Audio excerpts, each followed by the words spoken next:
Vaccination को लेकर के एक फिल्म आई ना, जिसमें आपको फिर से ब्रेन वॉश करके दिखाया गया कैसे वैक्सीनेशन आई।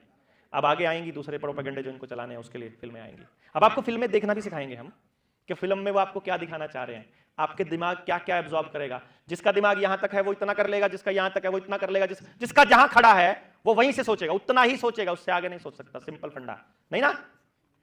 समझ आ रही है? तो उम्र के जिस दौर में है, जितना तजुर्बा है, जितना पढ़े हो, जितना देखे हो, जितना सुने हो, जितना समझे हो, जितना ब्रॉड व्यू है, जितना नैरो माइंड है, उसके हिसाब से आप उसके विषय में सोचेंगे, ये तय है। और वो उनको पता है किसका कैसा माइंड है, कितने % पॉपुलेशन पे क्या असर होना है, सब पता है। चुनाव के टाइम पर कौन सी फिल्में आनी चाहिए, किस किस तरह का प्रोपेगेंडा चलना चाहिए, उनको सब पता है। ये बात उनको मुसलमानों के बारे में पता थी। सबसे बड़ा खतरा है मुसलमान इजराइल के लिए, सबसे बड़ा खतरा।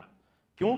क्योंकि उनके 3 हथियार हैं इस दुनिया को कंट्रोल करने के लिए। अगर आपको इसको समझना है तो आपको समझना पड़ेगा अडानी के प्रोजेक्ट 2014 के बाद 2014 से 2024 तक के कितने प्रोजेक्ट चले। आपको पता चलेगा जहां भी अडानी का प्रोजेक्ट आना होता है, जिस स्टेट में, जिस जिले में, जहां भी उसका कोई भी प्रोजेक्ट आना है, उसके प्रोजेक्ट आने से 6 महीना पहले उस एरिया में ब्राउन शुगर और कोकीन आती है। पहले पता आपको, यह बात नहीं पता ना?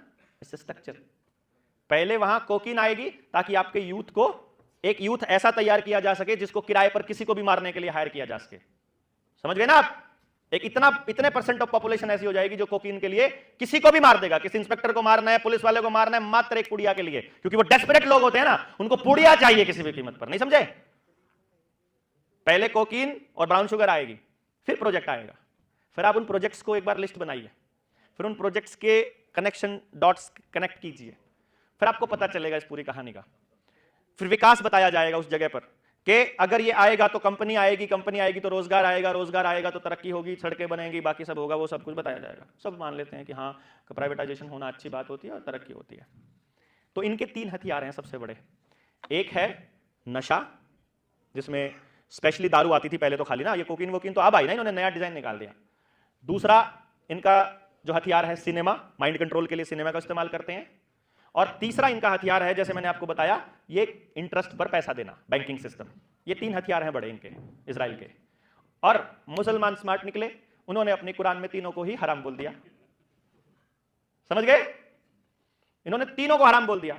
साला तुम्हारा सिनेमा भी नहीं देखेंगे, तुम्हारा नशा भी नहीं लेंगे, दारू भी नहीं पिएंगे, वो भी हराम है हमारे यहां, बाकी सब काम कर लेंगे, बाकी सब चलेगा, ये नहीं करेंगे, तुम्हारे जाल में नहीं फंसेंगे। शरीर में केमिकल डलवाना भी उनके लिए हराम है, पता है ना ये बात?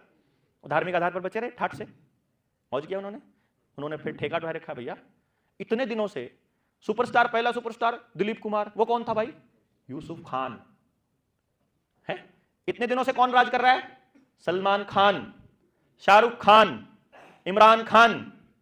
वही ना, जो हाईलाइट किसको किया जाएगा? खान को, क्योंकि खान का दोस्त खान टॉप पे होगा और उसका बहिष्कार अगर ज्यादा लोग करेंगे तो फिर खान अपने खान को बचाने के लिए देखना शुरू करेंगे ना।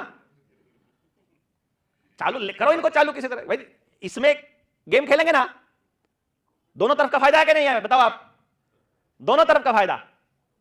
वो बहिष्कार करने के लिए देखेंगे, वो उसका सुपर हिट करने के लिए देखेंगे। ये मैं क्यों बता रहा हूं? 2021 में जब मैं महाराष्ट्र के दौरे पर था तो मैंने मुंबई का एक खेल देखा था, क्योंकि ओपनली बोला नहीं शाहरुख खान, ये सलमान खान, झुग्गियों में सलमान खान मुसलमानों की झुग्गियों में स्पेशली ये कहने के लिए जाता था कि टीके लगवाओ। पता आपको? उसकी ड्यूटी लगती थी जिस जगह पर ज्यादा विरोध हो रहा था इसका। अब अपना भाई है, भाई आए हैं तो भाई का तो मानना पड़ेगा ना, क्या नहीं? जब झारखंड के और छत्तीसगढ़ के, जिस दिन ना द्रौपदी मुर्मू बनी थी ना राष्ट्रपति, मेरी फेसबुक पे जाकर के उस तारीख को देख लो, द्रौपदी मुर्मू डिक्लेयर हुई थी कि ये भाजपा की कैंडिडेट आएगी, और मैंने अपने फेसबुक पर लिखा था अब छत्तीसगढ़ के और झारखंड के आदिवासी तैयार हो जाओ उजड़ने के लिए, क्योंकि तुम्हारी बेटी को बिठा दिया है सबसे टॉप पोजीशन पर।